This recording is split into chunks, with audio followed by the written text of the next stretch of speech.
എൻ്റെ ജീവിതത്തിൽ APJ Abdul Kalam sir പറഞ്ഞൊരു കോട്ടുണ്ട്, ഉറക്കത്തിൽ കാണുന്നതല്ല സ്വപ്നം, ഉറക്കം നഷ്ടപ്പെടുത്താനുള്ള സ്വപ്നം എന്ന് പറയാറുണ്ട്. എൻ്റെ ഇന്ത്യ ബുക്ക് ഓഫ് റെക്കോർഡ് കിട്ടിയത് നിങ്ങൾ അറിഞ്ഞിട്ടുണ്ടാകും. ഇൻസ്റ്റാഗ്രാമിൽ എൻ്റെ പോസ്റ്റ് വലിയ സംഭവമായിട്ട് ഞാൻ ഇട്ടിരുന്നു. അപ്പോൾ അതിൽ സത്യം പറഞ്ഞാൽ എൻ്റെ ഉറക്കത്തിൽ കണ്ടൊരു സ്വപ്നമായിരുന്നു ഇന്ത്യ ബുക്ക് ഓഫ് റെക്കോർഡ് കിട്ടുന്നത്.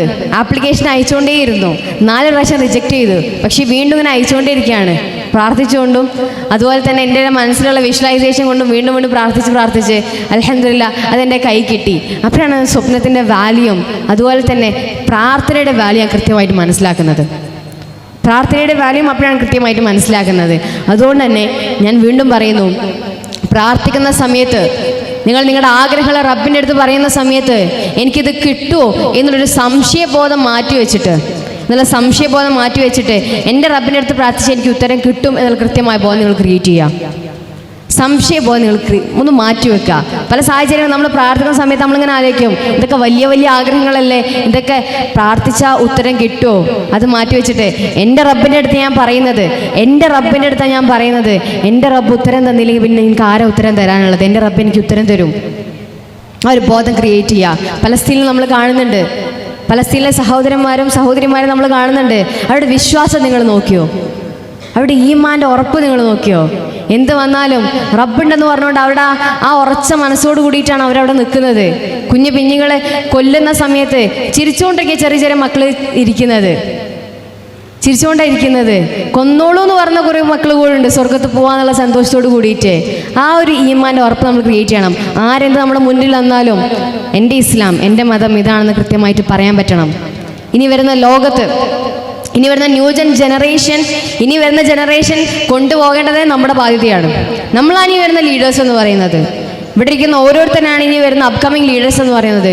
ആ ലീഡേഴ്സ് എന്തായിരിക്കണം? ഏറ്റവും നല്ല രീതിയിൽ, ഏറ്റവും നല്ല ബോധത്തോട് കൂടിയിട്ട് വളർന്നു വരുന്ന ലീഡേഴ്സ് ആയിരിക്കണം. ലോകത്തിന് ഉപകാരപ്പെടുന്ന മക്കളായി തീരണം. ലോകത്ത് ഉപകാരപ്പെടുന്ന ആൺകുട്ടികളും പെൺകുട്ടികളായി തീരണം.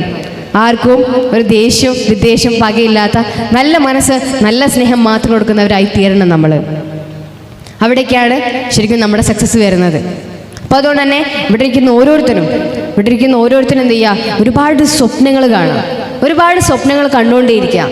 സ്വപ്നങ്ങൾ കാണാം, അതിനു വേണ്ടി എന്താ അറിയോ? വർക്ക് ചെയ്യാം. ഞാൻ സ്വപ്നങ്ങൾ കാണാം, ഡ്രീം ചെയ്യുക, വിഷ്വലൈസ് ചെയ്യുക എന്നൊക്കെ പറയുന്ന സമയത്ത് എനിക്കൊരു പ്രാവശ്യം ഒരു കോള് വന്നു. ഒരു കോള് വന്നിട്ട് ഒരു കുട്ടിയെ വിളിച്ചിട്ടുണ്ടായി. കുട്ടി വിളിച്ചിട്ട് പറഞ്ഞു, മിൻഹ പറയുന്ന പോലെ വിഷ് ചെയ്യുന്നുണ്ട്, ഡ്രീം ചെയ്യുന്നുണ്ട്, സ്വപ്നം കാണുന്നുണ്ട്, എൻ്റെ ആഗ്രഹങ്ങളൊക്കെ മനസ്സിൽ കാണുന്നുണ്ട്, പക്ഷെ ഇതൊന്നും നടക്കുന്നില്ല എന്ന് പറഞ്ഞു. ചോദിച്ചു, ഇതൊക്കെ എന്താ നടക്കാത്തതെന്ന് ചോദിച്ചു. അല്ല, ഇതൊന്നും നടക്കുന്നില്ല, അതെന്താണെന്ന് എനിക്കറിയില്ല. നിങ്ങൾ പറയുന്ന പോലെ ഡ്രീം ചെയ്യുന്നുണ്ട്, വിഷ്വലൈസ് ചെയ്യുന്നുണ്ട്, ഓരോ കാര്യങ്ങൾ ചെയ്യുന്നുണ്ട്, ലൈഫിൽ ഇതൊന്നും നടക്കുന്നില്ല ചോദിച്ചു. ഈ ഡ്രീം ചെയ്യുന്നതിനെ കുറിച്ചൊക്കെ എന്തെങ്കിലും ഒരു സ്റ്റെപ്പ് എടുത്ത് വെച്ചിട്ടുണ്ടോ എന്ന് ചോദിച്ചു. അതായത് ഇപ്പോൾ ഒരു ഡോക്ടർ ആവണമെന്നുണ്ടെങ്കിൽ അറ്റ്ലീസ്റ്റ് നീറ്റൊക്കെ ക്രാക്ക് ചെയ്ത് MBBS ജോയിൻ ചെയ്യണം, അതിനു വേണ്ടി പഠിക്കണം. അല്ലാന്നുണ്ടെങ്കിൽ വേറെ എന്തെങ്കിലും രീതിയിലേക്ക് ഇറങ്ങുന്ന സമയത്ത് അതെന്താണോ എന്നുള്ളത് അതിൻ്റെ ഫസ്റ്റ് സ്റ്റെപ്പ് എടുക്കാൻ വേണ്ടി നമ്മൾ തയ്യാറാവണം. അത് എപ്പോഴെങ്കിലും ചെയ്തിട്ടുണ്ടോ എന്ന് ചോദിച്ചു. അപ്പോൾ കുട്ടി പറഞ്ഞു, അതൊന്നുമില്ല, ഞാൻ വീട്ടിലിങ്ങനെ മനസ്സ് വെറുതെ ഇങ്ങനെ സ്വപ്നം കണ്ടുകൊണ്ടിരിക്കുക. അതൊന്നും മാറ്റി വെച്ചിട്ട് സ്വപ്നങ്ങളെന്ന് കാണുന്ന സമയത്ത് പ്രാർത്ഥന മുറുകെ പിടിച്ചുകൊണ്ട് അതിനുവേണ്ട ഓരോ സ്റ്റെപ്പുകളും നമ്മൾ എടുത്തുകൊണ്ടിരിക്കുക. അടുക്കുന്ന സമയത്ത് റബ്ബനെ നമുക്ക് ഓരോ കാര്യങ്ങളും മിറാക്കിളായിട്ട് നമ്മുടെ ലൈഫിലേക്ക് തന്നെ കൊണ്ടുവരും. ഒരുപാട് മിറാക്കിൾസ് അൽഹംദുലില്ലാഹ് ലൈഫിൽ കിട്ടിയ ഒരാൾ കൂടി കേട്ടോ. ഞാൻ പ്രാർത്ഥിക്കുന്ന ഓരോ കാര്യങ്ങൾക്ക് ഉത്തരം കിട്ടുന്ന ഒരു കുട്ടി കൂടിയാണ്.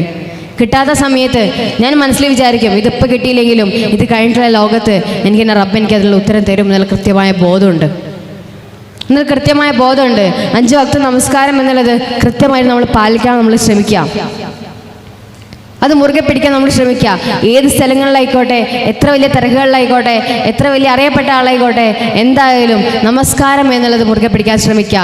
അത് വെറും നമസ്കാരമായി തീരരുത്, അതൊരു എക്സസൈസ് ആയി തീരരുത്. അതെന്തായിരിക്കണം? റബ്ബിന് വേണ്ടിയിട്ട് ആ നീയത്തോട് കൂടി നമ്മൾ ചെയ്യാൻ വേണ്ടി ശ്രമിക്കുക. ഞാൻ മൈൻഡ് അപ്പ് ചെയ്യാണ് പറഞ്ഞു വരുന്നത്, just be grateful for each and everything. നമുക്കില്ലാത്ത കാര്യങ്ങളെക്കുറിച്ച് പറയാതെ നമുക്കുള്ള കാര്യങ്ങൾ എന്ത് ചെയ്യുക? നന്ദി പറഞ്ഞുകൊണ്ടേയിരിക്കുക. സ്വപ്നങ്ങൾ കാണുക. ഈ സ്വപ്നങ്ങൾ കാണുന്ന സമയത്ത് ഈ ലോകത്ത് എൻ്റെ ദീനിനെ, എൻ്റെ ഇസ്ലാമിനെ മുറുകെ പിടിച്ചുകൊണ്ട് നിൽക്കുന്ന നല്ല പെൺകുട്ടികളായിട്ടും നല്ല ആൺകുട്ടികളായിട്ടും ചങ്കൂറ്റത്തോട് കൂടിയിട്ട് നിൽക്കാൻ വേണ്ടി സാധിക്കണം. ആ സമയത്ത് ഈ ലോകത്തിൻ്റെ പിറകെ പോകാതെ ഇത് കഴിഞ്ഞിട്ട് എനിക്കൊരു ലോകമുണ്ട്, അതുകൊണ്ട് ഈ ലോകത്തും പരലോകത്തും ഉപകാരപ്പെടുന്ന നല്ല മക്കളായി തീരണം എന്നുള്ള വിശ്വാസം നമ്മൾ ക്രിയേറ്റ് ചെയ്യാം. ഇങ്ങനെയൊക്കെ ഒരു മനസ്സിൽ ഇങ്ങനെ ക്രിയേറ്റ് ചെയ്താൽ ഓട്ടോമാറ്റിക്കായിട്ട് ഓരോ സ്റ്റെപ്പുകൾ നമ്മുടെ മുന്നിലേക്ക് ഇങ്ങനെ വന്നുകൊണ്ടേയിരിക്കും.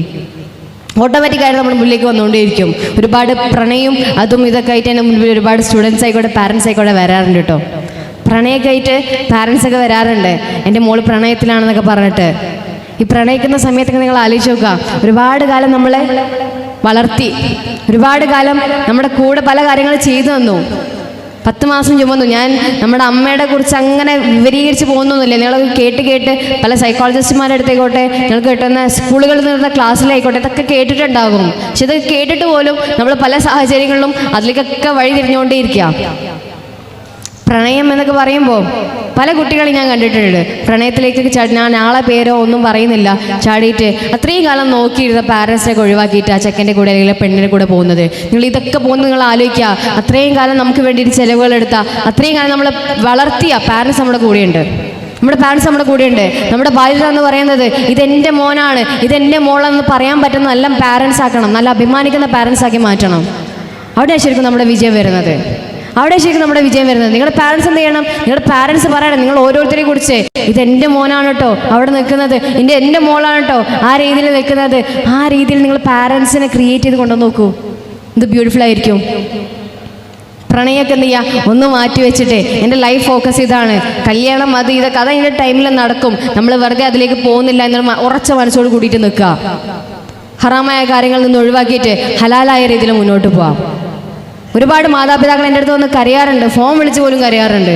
എന്നെ കേൾക്കുമ്പോൾ ഇങ്ങനെ ആലോചിച്ച് പോകും, നമ്മൾ സ്റ്റുഡൻസ് ആണല്ലോ ഇതെല്ലാം ചെയ്യുന്നത് എന്നുള്ള തോട്ടുകൾ നമുക്ക് വന്നു പോകും. നിങ്ങൾ പ്രണയിക്കുന്ന സമയത്തൊന്ന് ആലോചിച്ചേക്കുക, എൻ്റെ സ്വന്തം മക്കൾ, അതായത് നിങ്ങൾ വളർത്തി വലുതാക്കിയ നിങ്ങളുടെ സ്വന്തം മക്കൾ പ്രണയത്തിലേക്ക് പോയാൽ എന്തായിരിക്കും അവസ്ഥ എന്നുള്ളത്. ഇപ്പം നിങ്ങൾ പറയും അതൊന്നും സാരമില്ല, അത് അവളുടെ ഇഷ്ടമല്ലേ, അവളുടെ ഇഷ്ടത്തിന് ഞാൻ എന്തായാലും അവൾ പറഞ്ഞേക്കും എന്നൊക്കെ പറയുമെങ്കിൽ പോലും ആ സമയത്ത് പാരൻസിൻ്റെ സ്ഥാനത്ത് നിൽക്കുന്ന സമയത്ത് നമുക്ക് യഥാർത്ഥമായിട്ട് മനസ്സിലാകും. അപ്പം നിങ്ങൾ ചോദിക്കും ഞാൻ പാരൻസിൻ്റെ സ്ഥാനത്താണോ? അല്ല, ഞാൻ പാരൻസിൻ്റെ സ്ഥാനത്തൊന്നുമല്ല. പക്ഷെ ഒരുപാട് പാരൻസിൻ്റെ കണ്ണീരുകളും ഒരുപാട് പാരൻസിൻ്റെ സങ്കടങ്ങളും ഒരുപാട് സ്റ്റുഡൻസിൻ്റെ ചതിക്കുഴിയിൽപ്പെട്ട ഒരുപാട് സ്റ്റുഡൻസിൻ്റെ കഥകളും കേൾക്കാറുണ്ട്. എൻ്റെ ഇൻസ്റ്റഗ്രാമിൽ DMs നോക്കിയാൽ മനസ്സിലാവും, പ്രണയത്തിൽ പെട്ടിട്ട് ഒരുപാട് കുട്ടികൾ ആത്മഹത്യാ വക്കിൽ പോലും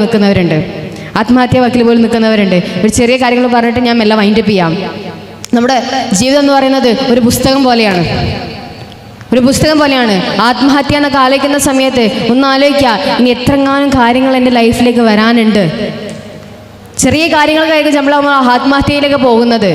ചിലപ്പോൾ ഡ്രഗ്സ്, പ്രണയം, അല്ലെങ്കിൽ എന്തെങ്കിലും കുഞ്ഞു കാരണങ്ങൾ. ഇപ്പം നമ്മൾ ന്യൂസുകളിലായിക്കോട്ടെ പലതിലും കാണുന്നതാണ്. ചെറിയ കാര്യങ്ങൾക്ക് പോലും പെട്ടെന്ന് ആത്മഹത്യയിലേക്ക് പോകുന്നു. ഇത് ആത്മഹത്യ ചെയ്തു കഴിഞ്ഞാൽ ആദ്യത്തെ കുറച്ച് ദിവസം ഉപ്പാക്കും ഉമ്മാക്കും സങ്കടം ഉണ്ടാകും. പിന്നെ നമ്മുടെ ജീവിതം നമ്മൾ കളയുന്നത്. ജീവിതം എന്ന് പറയുന്നത്, ഞാനിപ്പോൾ ഇങ്ങനെ വണ്ടിയിൽ വരുന്ന സമയത്ത് ഒരു ബ്യൂട്ടിഫുൾ സ്പീച്ച് കേട്ടതാണ്. ആ സ്പീച്ചിൽ പറയുന്നുണ്ട്, നമ്മുടെ ജീവിതത്തിൽ ഒരിക്കലും ഫുൾ സ്റ്റോപ്പ് ഇടാതിരിക്കുക.